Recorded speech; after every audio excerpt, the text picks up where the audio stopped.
24 hours ago, I got an email, and here we are. That's how, I mean, thank God for the internet. Yeah. Right? You just hit someone up. I think Danny saw that you were in LA or something and was like, hey, we should get this dude on. I said, let's do it. And then he hit me right back and said he'll be here tomorrow. Yeah, it really worked out because like I'm here just for a quick 48 hours, and then I'm like leaving tomorrow to go like outside of LA. So what are you doing here? So it's my brother's birthday. My brother's name's Chase. He turns 34, I think, tomorrow. So he's getting a bunch of friends out in Joshua Tree because he lives in LA. So I came for that, and then I was like, let me add an extra 2 days beforehand and shoot some content because it kind of worked out that a bunch of like models that are out here wanted to shoot for the clothing stuff. So. What'd you did the shoots like in Venice and all that stuff? Yeah, Venice. We actually kept getting kicked out of places. We kept trying to go to, what's like the oldest building in LA? What's that one called? Anyone? Starts with the B. Content guys? I don't know. I don't know. You know more than we do about our own city. So we went there, and like, you know, people are like on their phones, like, you know, taking pictures and stuff. We have this camera. We're like, yeah, we just want to shoot some photos, and they're like, yeah, it's $2,500 an hour. And then $650 every 30 minutes after that. I was like, get out of here. Like, that happens to us a lot. We'll try to change around the corner and then like run in. Who pull these numbers up? I was like, it's almost like, but I can use my phone. Like, yeah, go ahead. It's like, but if you have a camera that's a little bit bigger, it's like, no, $2,500. Yeah, that's the huge ridiculous. Difference. And then today we went somewhere trying to do some photo shoot like at sunrise. We got up like 4 a.m. We get there and there's like a movie set there, and they're like, yeah, you can't be here. Sick. Great. Welcome to LA. Yeah. And then Joshua Tree is where you're going to celebrate. Are you guys like, you have like what's the setup there? I literally have no idea. Yeah, that's cool. I've heard weird stuff happens out there. Yeah, people go to there and do mushrooms a lot. That's what I've heard. Yeah. And you guys going to do any mushrooms? I mean, we'll see what's on the ground and stuff and see what we eat. But nice. I literally, I don't even know where we're staying. I'm like, am I supposed to have booked a room for myself? Or is like the group, did get an Airbnb? Like, I don't know. You got a tent. It's a camping place, right? I think so. But there's a lot of nice places to stay there. It's one of those like... I'm not prepared. Yeah, like you can do it pretty, I think, rough, but you can also... As long as I can fly my drone out there and get some content. Yeah, you'll be fine. Plenty of content. Yeah. So the thing that like most fascinated me about you and what you do is you have, not only do you have this really good story, and you told it really well in this video that you posted around your 30th birthday. Oh yeah, that was like the history of me. Yeah, you did a good job at like recapping, like here's a clip from this and that. Well, I had to go back and watch every annoying thing I've ever done on camera, just like trying to find the key parts. It's been a wild ride, man. It was actually kind of like a surreal video to make, like just seeing the transformation. I bet. And so so not only do you have this really cool story of kind of how that all happened, but you are, and we were talking a little bit before we started recording, but like I kind of came up in one world of media tying into products and business, and you are someone who's really done a really good job at the new style of media and business. Being, what I'm talking about in that is social media, YouTube, making your own products, starting your own e-commerce business, doing all this stuff. Right. So the same way you look at me and you're like, I want to ask you questions about what you did, I look at you and I'm like, gosh, I just want to understand how you did it, the mindset, all that different stuff. It's interesting because it's like, they're similar worlds, but they're just like completely different. Yeah, and the cool thing about it is, I think this is true as you learn business more, is what I've learned is like, all business is kind of the same. Yeah. You know, it's just where the different things are coming from. But what I love about what you guys are doing is you've really built your own audience that is very engaged, very into what you're doing, and most importantly, actually buys what you sell. Because as they we like know, me. And they like you. Which is wild. Yeah. And that's the key, I think, right? Is like, if they don't actually like you, but they just watch you, they don't buy. And so not to get too businessy about it, but like, we're seeing this issue where there's a lot of influencers, there's a lot of people with followers, there's a lot of whatever, but not a lot of people can actually sell product. Well, I think it's people, a lot of people get into social because they want whatever, maybe they want social fame, whatever they think comes with that, but a lot of them, they maybe see how well some people are living or what people can buy and go do and travel. Yeah. So they're like, I want to start influencing and to sell something and get, start plugging all this stuff, where a lot of us, I think we gave a lot of value early on when, we didn't know what we were doing. And now we got to a point where we're like, if I want to sustain this for a long period of time and not, work my day job and make cooler videos and be able to film during the day, like I have to create a business around it. Yeah. So, because people don't want to be sold stuff, but they also want to make the coolest videos ever. So you have to find that balance where you're like, I have to sell something to be able to, but I try to focus my content where like, my overall goal is not just to sell people things, it's like to entertain them, and like I want to get people involved with. That's why I show so much behind the scenes of the brand, because then they can see not only the growth, they can see the progress, they can see the progression and everything I'm doing. I think it's a lot easier to deliver a brand when you're kind of like, when I'm just sharing things that I'm really passionate about. And if you want to purchase it and support me and have something as well tangible, then I think that's awesome. And I don't have any digital products. I don't have coaching services. I don't have like ebook plans, whatever. I don't have courses to sell people. I'm glad so you don't. I like the way of selling products as a way of like, if you want this, you can make the decision to do it, but then you get something. And it's cool also, people who maybe snags, some apparel or whatever 3-4 years ago, and then they buy something now, they can be like, wow, I can tell the progression and the quality. I can see like he really does care about this stuff. Like I got this same version 1, and now version 3 is like actually better. It's not just like $5 more in a different color kind of thing. So big time. And I think that it shows, the way you do your videos, you show what goes into making this product. You show why you made it, why it's important to you. I think there is this new thing of coaching services and this kind of, cockamamie ways to pull money. Everyone's faced with the problem of, I have these followers, how do I monetize? Because if I can't monetize, I can't keep making content. Sometimes that leads people to do things that, I don't know, in a lot of spaces seems shitty.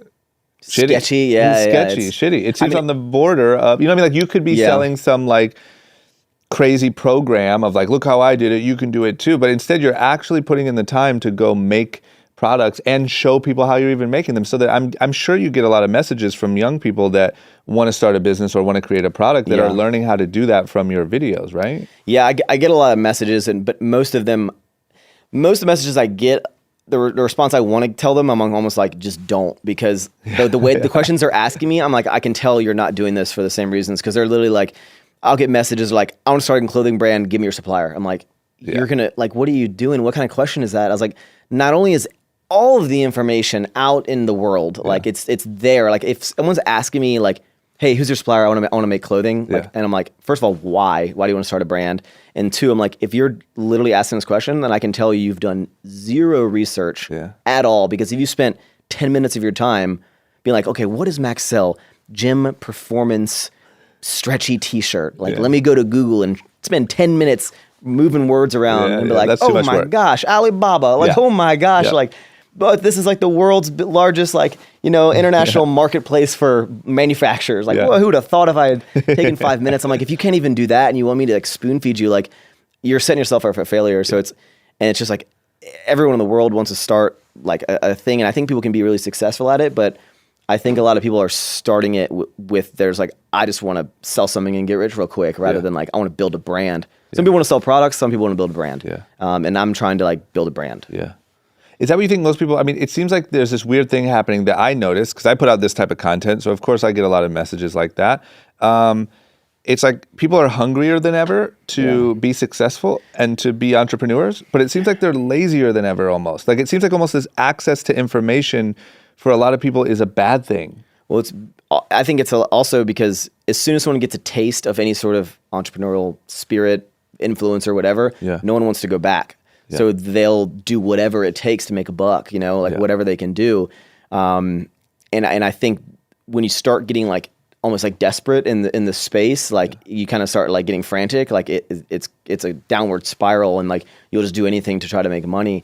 And I think it is so beneficial to where I'm at today is that I started where I wasn't making any money. Influencers weren't really a thing. The people that were doing it were like weird. It's like, what do you mean you're filming yourself working out? Like, you freak, get out of here. It's like I was making these videos and I was getting made fun of at parties and like things like that. And like I was making $100, $50, like making videos. Like I wasn't doing it to make any money because there wasn't any money to make. And then I got sponsorships where I was like, they're like, we'll give you $50 and I had my first ever sponsorship was like, we'll give you $50 of supplements, right? And I'm like, sick. This is already going great. And they're like, all you got to do is put our brand intro into the front of every single one of your videos. I'm like, deal, easy. And like, and then my friend like later on, he's like, you're literally branding your stuff of their company for $50 of product, not even of money. It was like of product. Like you're making $10 from these people, and their brand is going in front of every single one of your videos. So slowly I started like, okay, let me.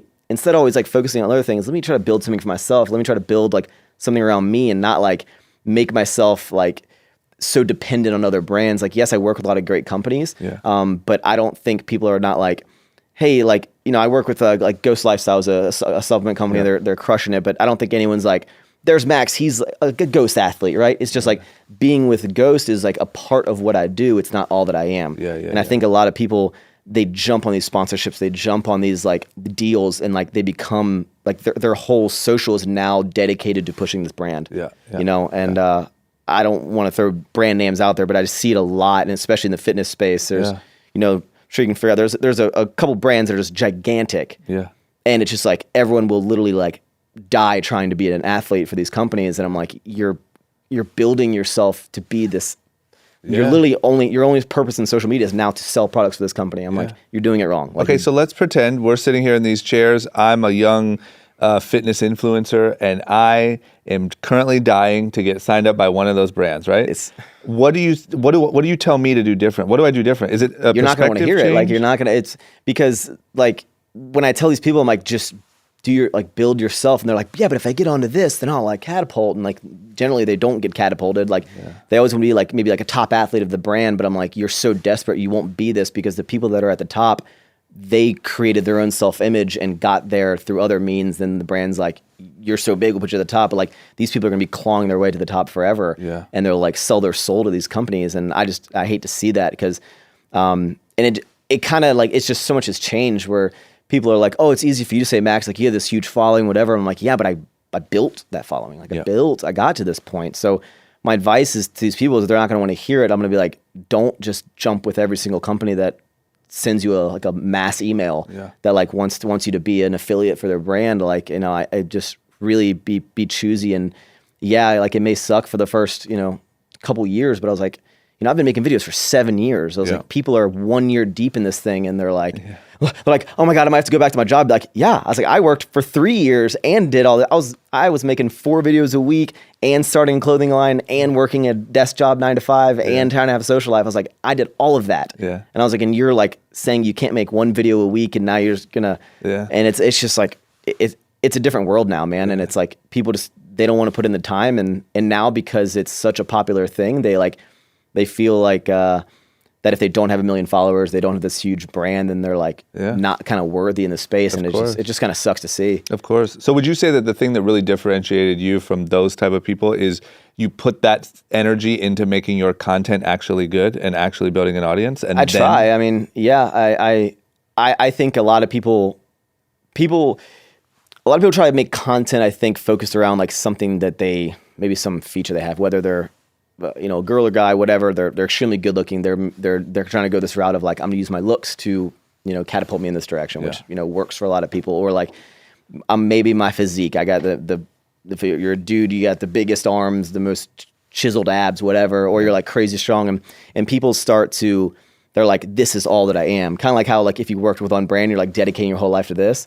Like, so they're like, I'm the strongest guy ever. So like everything is about how strong they are. And it's like, and then it's like, my question is like, what's going to happen when someone gets stronger than you? And you're like, oh, I don't know. Like, so I realized early on that I was like, I'm not going to be the biggest dude. Like I'm not built for it. I don't have like the lifestyle to like dedicate to be the most jacked person. I was like, you know, someone's going to be stronger than me, and that tons of people are. Like, so when I first started on, I was like the deadlift, right?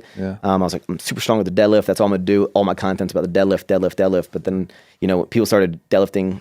I was like, you know, I'm better than all these people. And then when those people started getting close to me, and then those people started getting a little buff, and I'm like, oh, shit. Like, right? So I started focusing my content around me. And like, I think it's important for people to build social media that like, you can do these cool things. You're good looking. You're maybe funny or whatever, but like have people come back, like maybe come for one thing and stay for you. And, you know, be more than a pretty face, be more than like, you know, your physique, or, your ability, even like if you're super strong, like, just there's more to you than that. Like even like, that, like, it's like, so and does that, what does that look like? Like, does that look like sharing more private personal, details? Like you share kind of what's going on in all of your life? I think the more, you have to find this kind of fine line of like how much you're going to share, because you're going to piss off someone, because you're either going to not be sharing enough, and people are going to be like, wow, you're trying to hide this from us, or you're going to be sharing too much. Then you're going to be like, wow, you don't need to show us everything, Max. Or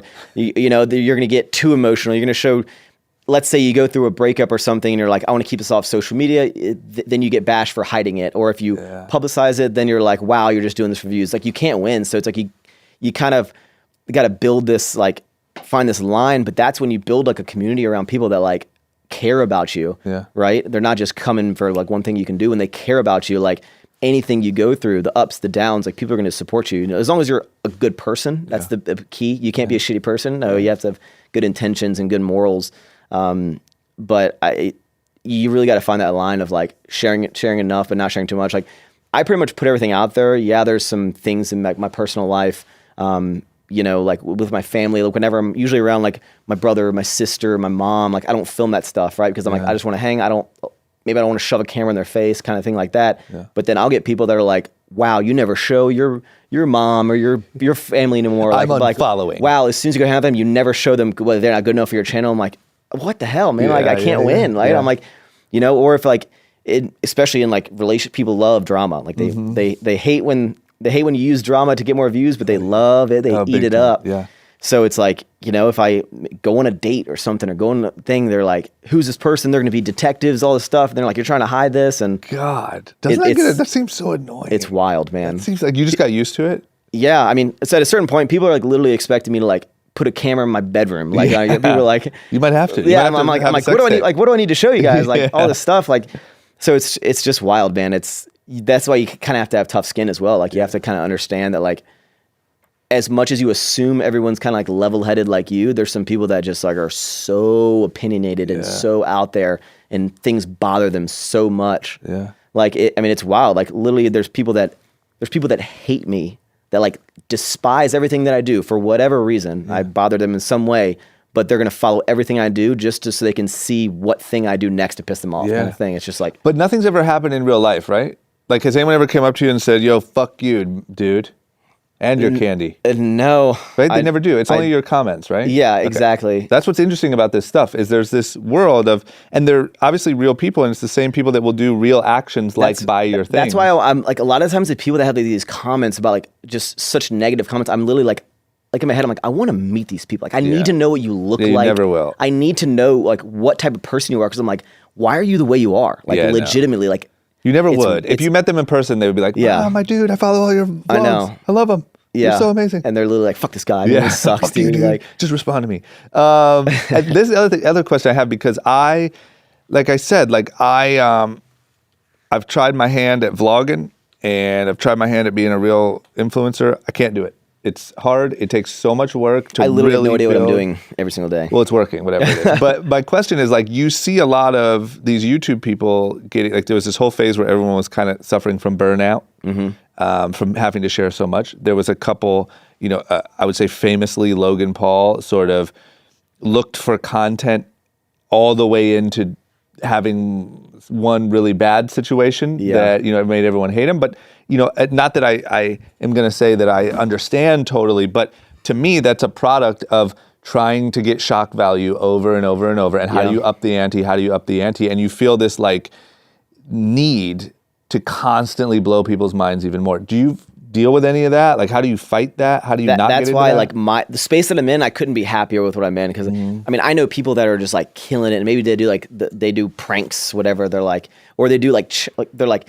duct tape myself to my roommate for 48 hours. That seems big right now. Yeah, and I'm just like, you're just gonna have to keep going extreme, like every single video. I actually there was a guy that, I don't know if he like sent me a DM or he commented or something. He's like, hey man, like, I love all the content, but I was like, just like a piece of advice, like, when I watch your videos, I kind of like know what to expect. And like, it's like, you really need to like, maybe go, do crazy things, like go like jet ski around a lake or something. I was like, man, if you start doing that, like, you are literally always gonna have to one up yourself, and you're gonna burn out, or you're gonna burn your relationships with everyone because you're trying to just get content out of everyone, where I think that like I've accepted that I'm not like a 2 million view video kind of channel, right?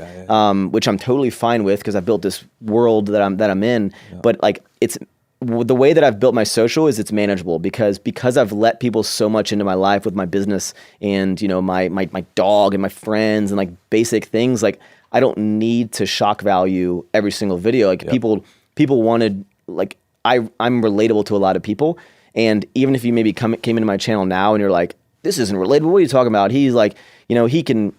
A lot of people will comment that like he goes out to eat for every meal. Like I can't afford to do all this stuff, and I'm like, if you saw me from day one, if you watch my channel since day one, I was like, that's why I'm relatable to a lot of people because they've seen me go from being like, a kid with like 2 other roommates in college, living in a shithole of a house, and like I was like hiding all my protein behind my TV, and like there's like fruit flies all in my house, and there's like a shitty house, and I was like sagging headliner on my car and like fixing my car in my driveway, and like they've seen like slow progress, they've seen like slow progression in my life, and like so it's like if I can do it, anyone can do it. Like I didn't just wake up one day and I'm like where I'm at today. Like I've put in the work.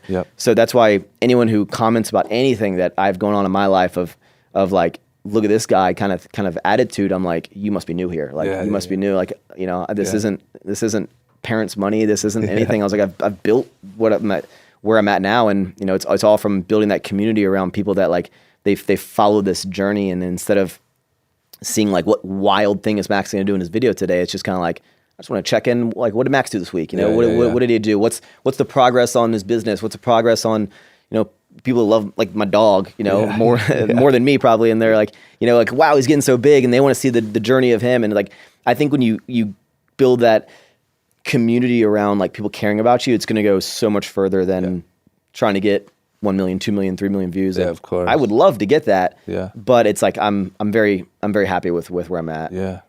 Okay, so I want to understand your sort of journey through this whole thing. So, like I said, you covered it in this video, but to really understand it, when did you start making videos? What was the first video, and why did you even take me back to that moment of like, why did you start doing it? Why did you think it was a good idea? What did you do? What was it? So I had a YouTube channel, and I would just upload there's probably like 5 videos on my channel where it's just like me hitting a PR on a deadlift, and it's like the only clip. It's just a clip of that, and I would take those and upload it to like bodybuilding forums and stuff to be like, hey, like look at this PR I got, and I would like type on forums and stuff, right? Yeah. And then it was, I think my first actual video was I got this belt, right? This like lifting belt, and it was this company called Inzer, and when I went to purchase this thing, I was like, before I went to buy it, kind of like similar, you look at reviews on Amazon, like I was like, let me go to YouTube and find a review for this belt because I want to see what I want to buy. Yeah. And then after I got it, I was like, man, like I got this belt because of someone's review. I was like, maybe I'm gonna make a review on the belt, like because like I can show people like what I thought about it, right? Yeah. So my first real video was me sitting down at my desk, like doing a review about the belt, like just kind of like, hey guys, like I got this belt, like it's super cool, like all this stuff. And around that time, which was late 2012, right around 2013, it was early 2013. It was right when I graduated from college. A buddy of mine, his name is Nick Wright, who like I followed a lot of people who I'm best friends with today. Christian, who I live near in Texas, I like knew these people are before I ever started YouTube videos. Yeah. So I used to watch them, and this my buddy Nick Wright lived in Rhode Island, and I followed him on YouTube, and he tweeted one day, it was like, hey, I'm moving in with my cousin this summer down in Richmond, Virginia, which is where I went to school, and he's like, I'm going to summer, is there anywhere to work out at? And I was like, I tweeted at him and I was like, hey man, like, I'm not like a crazy fan. I was like, I'm like a strong guy. Like I can see you're strong. Like you can come lift in my school gym. Like we can lift together. And he was like, cool. And social media wasn't so big back then. It was kind of more normal just be like meet some random person that DM'd you or whatever. For sure. So we met up at the gym, and he had 30,000 subscribers. And then I was like, mind blown. I was like 30,000, like wild, right? Yeah. Not saying 30,000 is nothing to scuff at now, but it's just like back then it was like unheard of, right? Yeah. So we just met up, and our relationship became from like working out and like, all right, bye, working out, all right, bye, to like, you want to get lunch, like kind of thing. And then slowly I started being on his channel a little bit because I was really strong at these deadlifts. So he like put me on his channel, and then my personality kind of shined through, which was way douchier than I am now. Like I was just like so bro bra. always Like happens. let me like I there's a clip of me like on one of his videos where I'm like shirtless in a car we're riding in, and I like lean out of the car and like flex out of the window. Yeah, and I'm just yeah. like, God, I hate myself. Yeah, like, that's how so old I just, footage. Like, Old footage always works that way. Like what was in my head? Like Yeah. so I just from there I just was like, I'm gonna make. He's like, you should make videos because there wasn't that many people in the space. He's like, you know, you have a strong deadlift. You don't look like you don't look like you can lift a lot of this weight. That's what people are gonna think is so wild about your deadlift, right? Yeah. The deadlift itself wasn't impressive. It was the fact that I didn't look like I could lift it. Yeah. That's what was impressive. So whenever someone now like comments about how small I look, I'm like, that literally got me to where I'm at today. So it's like I couldn't be more happy with these skinny legs, right? Yeah. So then I just kept making videos, and like I said, for the first like year, it was very like it was like people only wanted to see fitness. Yeah. Like if I talked too much in the car before I went into the gym, people were like, we just want to see in the gym. Like we just want to see the progress in the gym. There was no personality, and then it was just like slowly it was like, I'm gonna put my Chipotle meal in here. Now I'm like, here's what I had for breakfast. And like, you just slowly, as like the vlog world kind of started to expand, like people started to want to see more and more. And then people were like, oh wow, I use those same plates that you use. Like, whoa, like what shampoo do you use, man? Like, it was just like, they started like more like life. They wanted to connect, like little things you wouldn't think matter that have nothing to do with fitness. And flash forward now, I would say I'm 90% of my videos are not even fitness related. Like now it's like fitness is a part of my videos and my content rather than like the focus of my content. Yeah. And one of the coolest things was you said that so during that time you had a job or you were at school. Yeah. So I beginning. started YouTube right when I graduated college, and that was right when I got a full-time job, which I actually got fired from for making YouTube videos. Yeah, I love that part. Why'd you get fired? So I'll try to condense the whole thing, but so I make these videos called Full Day of Eating, where it's literally just what I eat all day. It's people, you wouldn't believe how popular these videos are. It's just like, what sandwich did Max eat today? Like, is it because you eat like some like weird stuff or a lot of stuff? Well, now I've made over 100 of these things. So at first it started of like, hey, here's the flexible foods I can fit in my diet, and I made so many. It's kind of like, what weird shit can I make in this video? It's like I go down the grocery store and I'm like finding weird combinations. So it's more for entertainment now rather than like, hey, I'm just trying to show you that you can eat different things. Like it's now more for like laughs. So I made a clip, and it was in the middle of one of my videos, maybe about the 7-minute mark, and I had my iPhone set up on my desk. And I'm wearing a white button down. There's a white wall behind me. I have no logos. You have no idea where I am. I could have been anywhere in the world. Yeah. And there's like a 7-second clip, and I don't say anything. I drink a sip of a Diet Coke, and I eat like a gummy worm. Whole clip, right? That's like just showing that I ate that in the day. Yeah. Flash forward like a month and a half later, I get called in the office, and they're like, hey, we're aware that you have a YouTube channel. I'm like, yeah, you subscribe?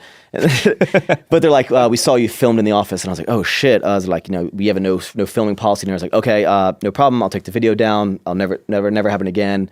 Like, sorry, I just didn't really think about it. And they're like, okay, this is just kind of like a warning. I was like, okay, no problem. Never filmed again. Flash forward like 3 weeks later, it called me in the office again. And they're like, and I was like, what do I do now? And they're like, yeah, we have to let you go. I'm like, what? And they wouldn't tell me why. And it turns out that a video that I made before that Day of Eating video, I'm sitting at my desk and I'm filming with a legitimate potato camera at the time, like a camcorder, right? Yeah. And half my torso is turned off. And I guess I'm talking about like alcohol in the gym and whatever. And I guess during the video, I grab like my badge card. I'm like flipping it. And I'm like, you literally, even if you enhanced it 50 times, you would not be able to read it because this camera is so shitty quality. Yeah. But like, I guess if you knew what the brand was, you'd see it. And they're like, you showed a logo of the company. And this is before a social media thing. Now it's like, why would that matter, right? Yeah. Like you showed your badge on a video, and like we said, you can't do anything. And I was like, well, that video was before this. I didn't even know about that. Like you should have gone through and looked at it. But even that, like, then I started thinking, I was like, they just didn't like my YouTube channel. Like they had to have sent someone, because even the first one blew me away because I was like, that was in the middle of a video. Like, how would you have even seen that? Yeah. And then this one was before that. Like I think it's because I used to like curse, like drop F-bombs like every single second, and they just didn't want to be associated with that, I guess. And they were kind of like, they probably paid someone in the office to like go with all those videos and find a reason that we can like let them go from that. Yeah.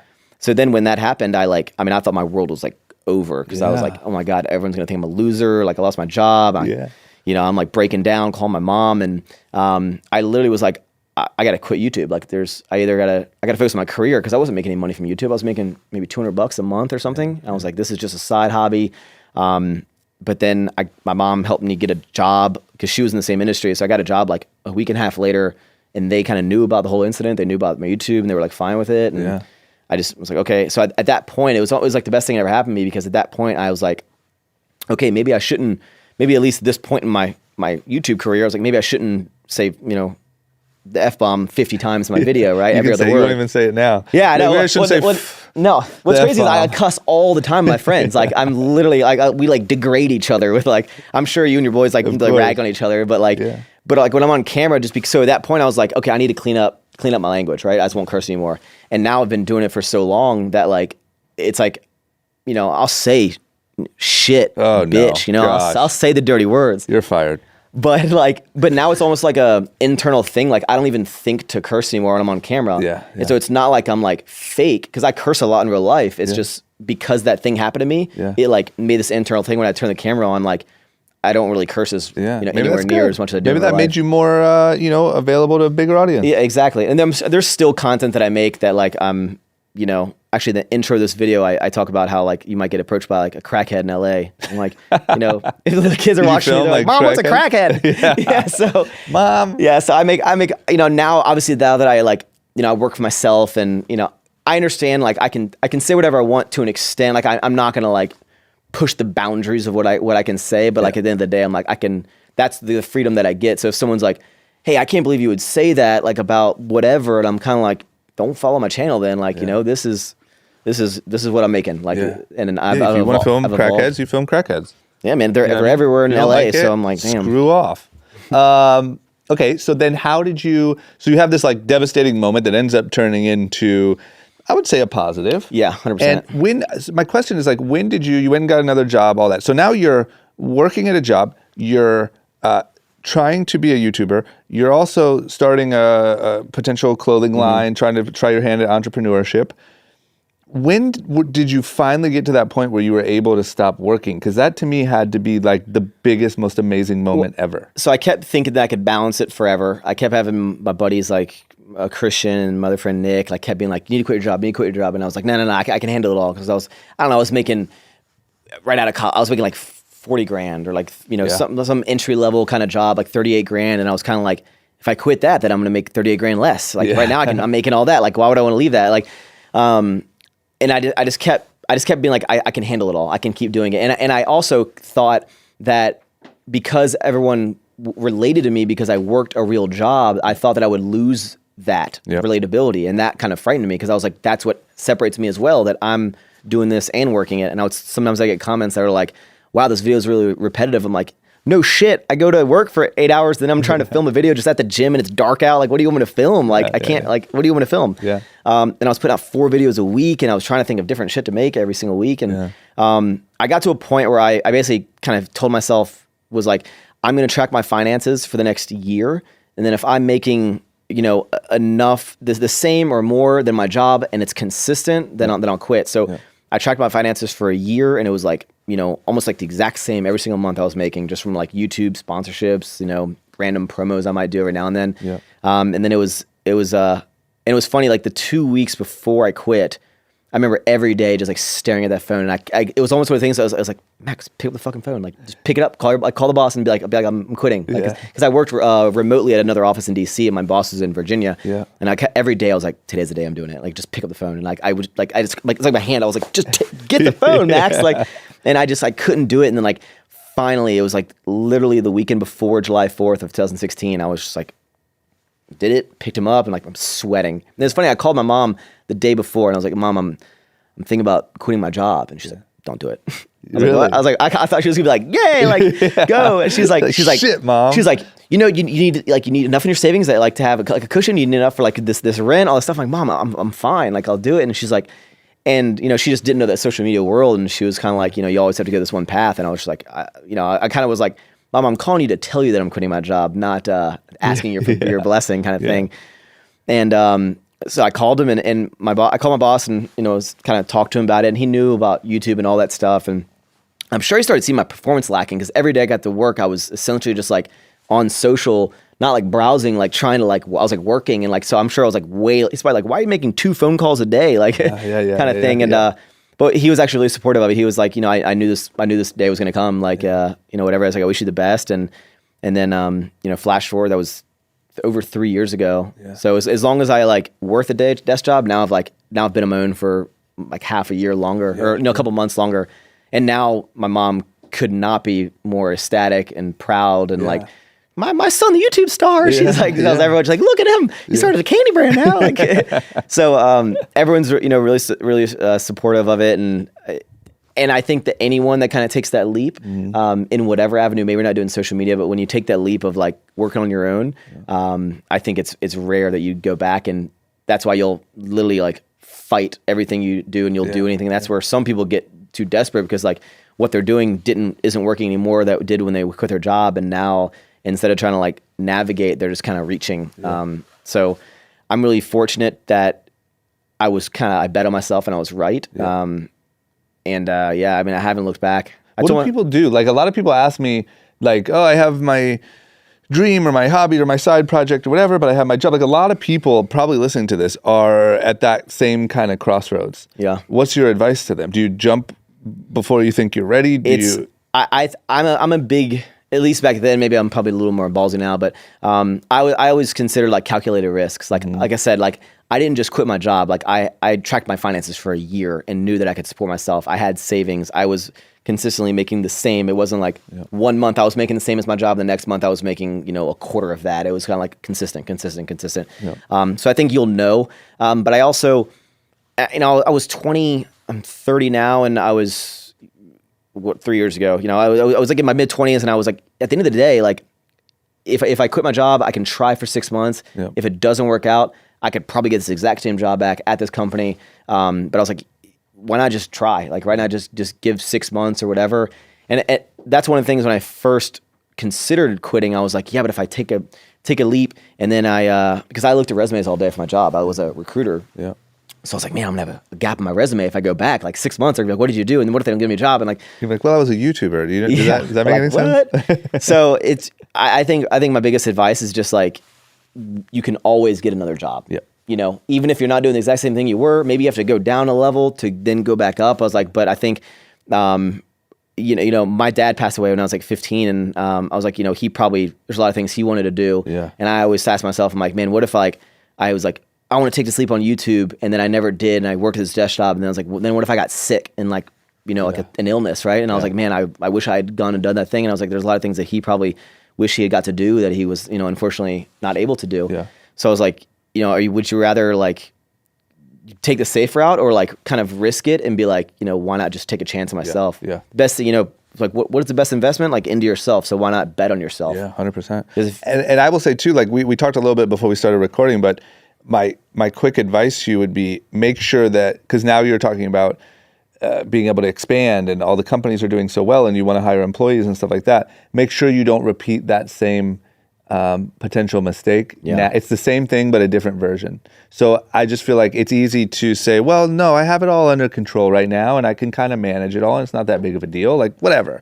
But expanding or making that decision to hire another employee or start to build up your team and your staff will lead to the exact same feeling. Like, yeah, like, man, I'm glad I did that. I can't wait till I have 10 people. It's kind of like how I didn't want to quit my job because I didn't want to not make that 38 grand or whatever. And now you're like, well, if I hire this person, I got to pay them X amount per month, and like I could be putting that back in the business. It's like, why not like just do it? Like, or even like again, test it out. 6 months, maybe wasted a little bit of money. You realize that like maybe this isn't the right either the person or the right.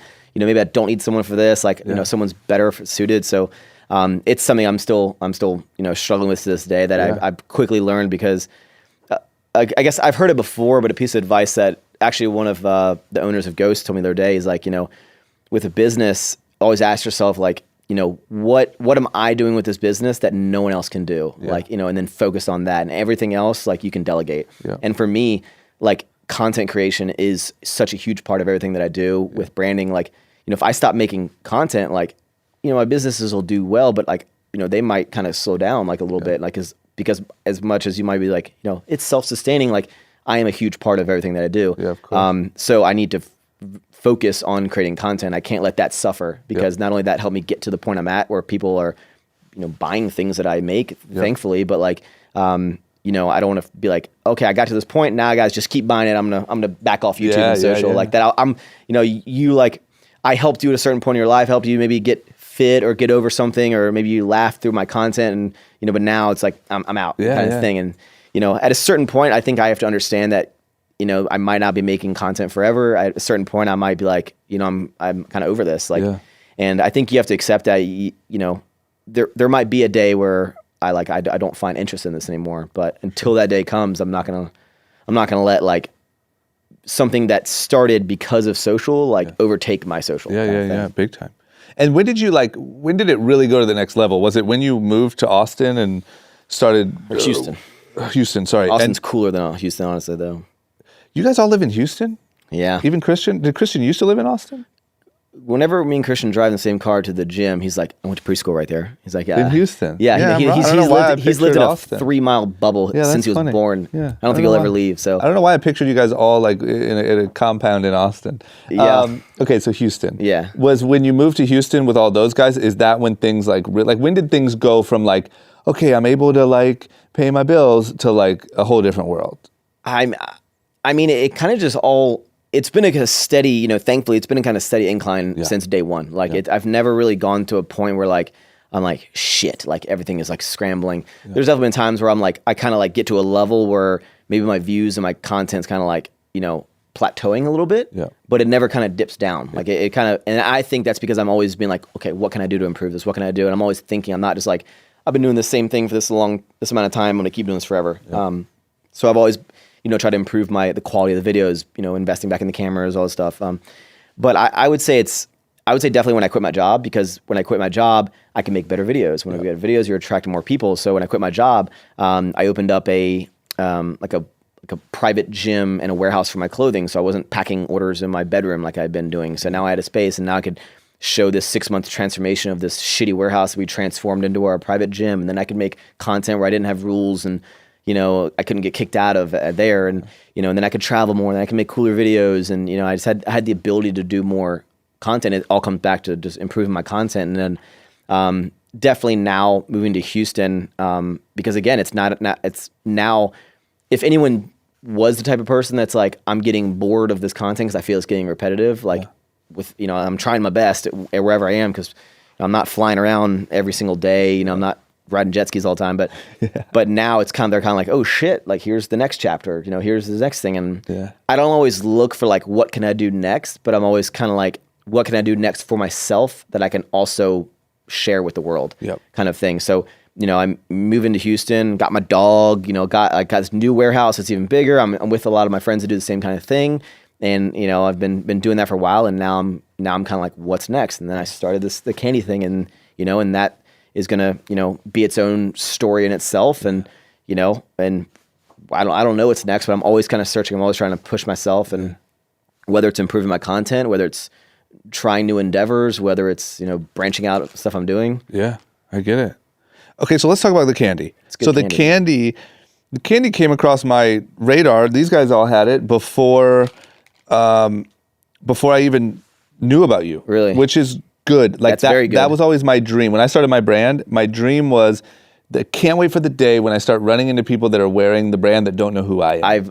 I've actually never ran into someone in a public setting where like at a grocery store, and I come up and be like, hey, nice shirt, man. Like, I see it at gyms and all that stuff, but I was like, I'm still waiting for that day. Like, this could be it though. I think that could be it. And I think someone's this like, could be hey, do you like the candy? They're like, yeah. Like, what are you doing? You're like, get away from me, you creepy guy. Yeah. You want to watch me eat it? Yeah. So it's and that'll be that'll be a really cool thing. Yeah. So let's talk about it. So you started a clothing company a long time ago. You started doing the videos, all that stuff.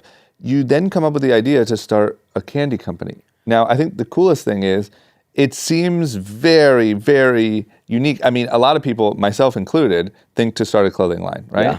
Yeah. Think to do better content, think to whatever. But to step so far out of what everyone else is doing and do a candy company is so unique. And I think that takes a lot of balls, and it takes a lot of everything. Why candy, first of all? Because I fucking love it. You love it. Yeah. That's what, but another thing too is like, it's so unique and it's so kind of random out of left field. Yeah. But if you've been following my content for years and years and years, you're like, candy, man. I knew it. Like, it makes sense. Like, because like throughout my entire, one of the pieces that people know about me is like, you know, they know them. I like to deadlift a lot, and they people know that I love sour candy. Like it was a part of my channel. I was like always eating candy. I was always telling people what was the best candy, what I found the candy. Hey, don't like if you're going to buy candy, make sure it's the bag like it's not wet looking inside because it's gonna be shitty. Like, you know, and like, hey, like this version, make sure you get this type of bag because this one is like an updated formula. It's more sour, and so I was always about sour candy, and then. It got to a point. I don't know. I don't really know like what the exact moment was when I was just like, I think it was like there was just so many brands of candy, so many like giants in the industry, right? And it seems like it's like starting a new like cereal. Like no one's gonna do that. Who's gonna do that? Like, I'm not gonna do that. Like how am I gonna compete with all these people? Because I was like, I can't create the gummy bear. Like, those are all done. But I was like, what's something in this field that I feel is missing? And what I felt was like there's some good candies out there, but you can't get them everywhere. And like the giant companies that are coming out with stuff, like how often have you gone down like a store and like it says like maybe Trolley or something, it's like new sour twists extreme. It has like 9 out of 10 level, and you're like, shit, might kill you. And you're like, yes, So sour, yes. Let me get this, and you get so excited, and you just eat it, and you're like, what is this? Like who put this extreme meter on here? It's like this sucks. Like, and I was like, I was tired of being let down, and I was like, what if I could like start a brand that like had consistently good candy, consistently good products, and you know, was everywhere. And I felt like all my kind of twist on it all was not only have a good product, but it was also like all the brands are kind of like all kiddie focused. Nothing's kind of like candy hasn't been updated, I don't think. You know, it's all been around for a long time. They're crushing it. They're gigantic. You know, they're like, wow, they kind of change. And when they do, it's, hey, like look at these little wacky characters. They're all kind of for kids. And I was like, let's start something that if I walk down the aisle, you know, not marriage, but down the candy aisle, you know, what would catch my eye? Like, what are things that would be like, damn, that looks way different than everything. So we created this to like just that. I can honestly say that I've probably walked up and down every candy aisle since I was like 10 years old and seen everything. Like I've seen it all. So I knew what was out there. Like I knew what everything looked like. I knew what the bags looked like. I knew the color schemes. And then so when we created this, like it was just, I was like, this is going to stand out. This is going to be unlike anything. And when I put my name behind it, not only do people hopefully like me and they want to support me in this new venture, if I'm the sour candy guy and I'm like, this sour candy is good, they're going to be like, I'm going to trust Maxx. And I'm not going to let people down. So we started it and it just, I mean, it's took off more than I could have expected, man. Really, instantly. We sold, we had the first launch, we sold, so Blake was one of the people that we sent a bunch of influence boxes. I created this whole like marketing campaign around this like Project XX, I called it. Everyone kind of calls their thing Project X. Like Christian had a Project X and a bunch of companies are kind of like, here's our new Product X, but you know, obviously it's a variable, but XX because my name, you know, 2 X's in there. So I was like, what if we send this, like, we'll create this whole influencer kind of like thing, this hype around this thing that people don't know what it is. And then I reached out to like 200 influencers and sent them this box. And I included like a gift card in there, like a movie theater. And like I created this kind of experience. But it was kind of this hype around it. And then what's funny is like the brand name leaked because people started detectiving and like looking up like trademark searches and found like that it's my same warehouse. But they didn't hear from my mouth. And then, so we launched it, and I timed it all out to launch on my birthday, which was a huge, I was like, this has to launch on my birthday because it'll be like this big thing. Turned 30, big next chapter. We launched like, it was like 19,000 bags of candy, and we sold out in like 54 minutes. Jesus. And it's wild. And did you buy, like you had 19,000 of inventory? Yeah. That had to be scary. Yeah. Well, what's luckily is we kind of made it, I was like, you know, I've known enough about clothing and errors with shipping and like grabbing the wrong item and the frustration and stuff. I was like, I need this launch to go as smooth as possible. So we actually made it that we called it a variety pack, and we did 2 of each flavor, and that was the only thing you could order. You had to order 1 variety pack. You couldn't mix and match. So I was like, I want this first launch, at least the first 1 to 3 launches to go like, I don't want people getting the wrong candy. I don't want people like having this error. So it's like just in the United States, just 1 option. You can get multiples of those options, but you can only get a 6-pack or a 12-pack or whatever. And so luckily we had them out like within 24 hours of launch. We had every single package out. And just to clarify for me, like I said, we have similar worlds but different. This is all from promoting it on your YouTube, and the influencer stuff that you did, and what, a Shopify account, and that's it. Links on YouTube. If any influencers posted, that's it. Yeah, that was the idea behind the influencers. Was obviously like the network of the influencers that I sent it to was about like 10 to 20 million. Yeah. In terms of just all the numbers added up. All of their followers. All of their followers. Yep. So, and I was like, if I can get 30 to 40% of people that I sent it to post, because I was sending it to everyone, like anyone, I was like, I put a number on, like if you have 50,000 followers, and I did it like 30, and it wasn't to like, be like, you're only good enough if you have 50. It was like, obviously I want the biggest reach, but also like, if I put a post, like anyone who wants Project XX, send it to me. Like I had to structure it some way. But I was sending it to, I had people who reaching out to me. They're like, hey, my friend, he's like, I have a bunch of followers. My friend sent me your thing saying you want to send some new project. And a lot of people were sketched out because like I had to like be like, it's nothing controversial. It's nothing that'll like that'll like any of your sponsors, like you don't have to worry about it. Yeah. Because everyone's kind of like, I don't know if I can post it. I don't know what it is. And I was like, I'm not sending you something that is going to be like detrimental to your brand. I was like, who I am. And but I was sending it to like IG accounts that were like girls that like, it was just nothing but bikini photos on the beach that would have no what carryover that had. But I was just like, just get it out there.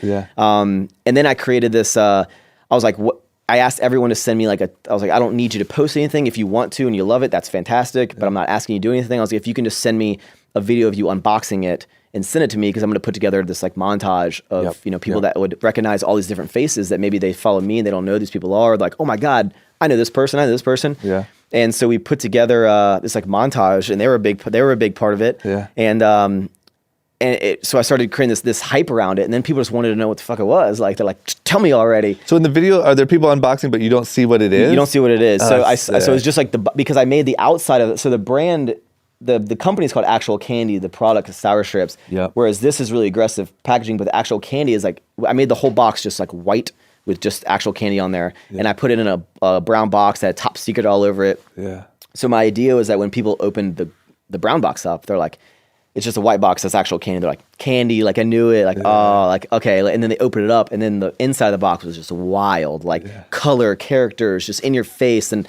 so the reactions that I knew I was going to get, I was like, were exactly what I wanted. And then when people tried it, then I started teasing more. Like the first one was just like, oh, like people's reaction of opening the box. And then I started doing teasers of when people like tried it, but I didn't like show them putting it in their mouth. I was like, so my goal was by like a couple days out, I wanted people to be like, I know that it's candy, but like, I just don't know what candy it is. I don't know what it tastes like. I don't know what it looks like. Yeah. But like, they're like, I bet it's candy, just because like people's like reactions are kind of like sour. They can see them kind of chewing, but like so it went phenomenal. And then did you unveil it on the launch day? Like here it is, available now. That's another thing. Yeah, because people like on September 9th, like how will I know where to buy it? I'm like, obviously I'll give you the link. Like obviously I'll show you where to buy it. Like because they're like, so is that just the day you unveil it? I was like, no. It's like, so the moment that I announced it was the moment that you could buy it, the moment that everyone saw it. Yeah. And then what was great is all the influencers. And again, I was like hoping a lot of people would post about it. Yeah. But I wasn't like expecting anything. And there wasn't like, hey, if I send this, you have to post it kind of thing. Yeah. But so many people just like were like really supportive of it, like posted about it, like tagged the brand, and it just blew up, man. Like it just was wild. And that's so cool. And now we have another launch on Thursday, and I'm like, can I keep that same hype? Can I keep it? Because now people who try to get it couldn't get it, so they're gonna want to get it. Yeah. People who already got it are like, wow, this is really good. I want to get it again. And now we're creating this like influencer thing, and now these influencers are gonna like start getting it. I'm gonna send every month. I'm just gonna give them product, and with a product like this, like if someone sent me candy, like let's say someone's like, hey, I have this toothbrush, I want you to promote it. They'd be like, I want $100,000 for this toothbrush, whatever, right? Yeah. But luckily with candy, not that I'm trying to be like, I want you to promote it for free, but it's more a product. If I get this, I'm just like, sure, I'll tag it. Like it's like it's cool. If someone like it's so. Plus, I doubt a lot of people have competing candy sponsors. Yeah, it's a product that like I think people are like they're happy to be a part of it. Yep. And like if someone started this and it wasn't me, I'd be like, shit, send me candy every month. I was like, I'll put it on my story or something like that. Yeah, send me candy every month, bro. I'll put you on the list, man. Put me on the list. And it's so I don't know. It's a product that I think is just like it's a fun. It's something completely different. It's like everyone loves candy, but now I'm. immediately starting with challenges because it's, yeah, you start a candy brand, but like I can't compete with Haribo's prices. Like some people are like, oh, because it's like, it comes out to like $3.33 a bag, and I charge $5 for shipping for 6-packs, even though it costs me $8 to ship it. But people are still like, oh my God, like I can go to the store and get it for $1.50. I'm like, and what's retail on it?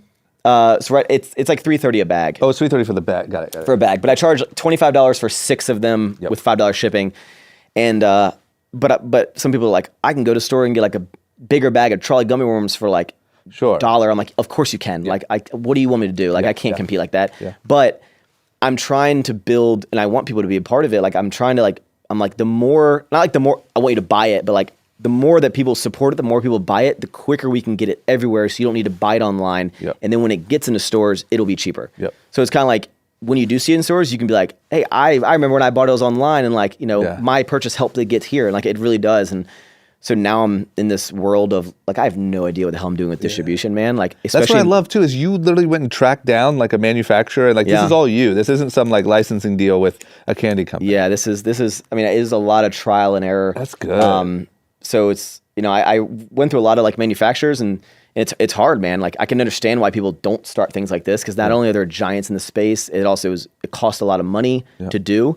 And it's hard to be different. Like how do you compete with these companies that have been around for 100 years, Like you got to get have you met with any big retailers yet? I'm in the works, man. It started small. We're in like 12 like kind of stores of like, hey, my mom owns this convenience store. We'll put in there all this stuff. But I actually sent like 300 bags over the UK. Someone imported it to their store, and it sold out in one night. And now tomorrow we're shipping out like 50 cases of it, which is 2,500 bags of candy. And so you got to find a good retail partner. You got to find someone that you can say, this is my thing. Let me test it in one of your stores. That's 100% what I'm trying to do. And what the biggest thing that separates, not only is the product great, the branding looks like nothing else, is I'm creating a candy brand that has a strong social media presence around it, which a lot of companies like have maybe a lot of followers on your Sour Patch Kids, whatever, but they don't post, like they don't have the same mindset of like I do when I'm coming to like posting on stuff. Like some of the photos I see them do, I'm like, what are you doing? What is this? Like who's running your account? Like, and I'm sure they're like, we don't care, we're making millions and billions of dollars, but I'm like, I'm going to create a cool brand. I'm going to create social that's cool. And then when I presented these companies, they're like, we want this product. And luckily with the power of social, if once it gets into this Kroger, can be like, hey guys, if you're near this thing, go get it. And people will do it. And that's great. And I just need to get in a couple stores, and I have a couple connects, and I'm trying to have like 1 to 3 launches online, build some insane data. And then when I go to the stores, I'm like, look what I did online. Like, imagine what I can do in your store. Like, and this was in 24 hours. That's awesome. So one day you picture this being all different types of candy. It has to be, man. It's one of those things. The long-term play is to get it literally everywhere. It just has to be, because you're making cents on the dollar on this kind of stuff. So that's why another thing, if someone tried to start this and they didn't have a lot of other things going, they didn't have the capital to like invest into it, you'd die trying to make a dollar, because like, I'm like negative in this right now because it's just so much money, and to do it right and to like put it out there. And so my goal is you just have to do volume. I have no idea what I'm doing about distribution. Like I don't have like that's okay. distribution channels in the beginning. And I was like, I figured out with clothing, I can figure out this. And I set like a little goal for myself. It's a big one, but I want by the end of like next year, I want this in AMC. I want to contract with AMC. So I want to go to the movies and not have to sneak my own candy in, like I've been doing for years, you got to use your power to get people to do things, to show these people, you know what I'm saying? Because all these companies, they're sitting and talking, and they're saying, we need to figure out social media. All the kids are on social media. We need to figure out, let's do a free giveaway. And then no one gives a shit, right? They just can't figure it out. Anyone who can get people to actually act through social media, those are the stars. Even when you see like what Taco Bell does, and Burger King's been doing a really good job, and they just, with some witty social media people. And I just think, you can see like on their Twitter, like one day someone was like, hey, what if we like clap back at people that say dumb shit on our Twitter? Whole like Chick-fil-A thing was all somebody at their social media department. It's like Wendy's like, what if we started like saying savage tweets? Like everyone's like, we need to like, hey, Ron in customer service, you're on Twitter now. It's just like say everything's lit. Yeah, and like that's what works. And like now they're like, it's really important. And that's what I'm trying to build, this strong brand. So when companies are like, like let's make shelf space because look how popular this brand is. Like it's not about,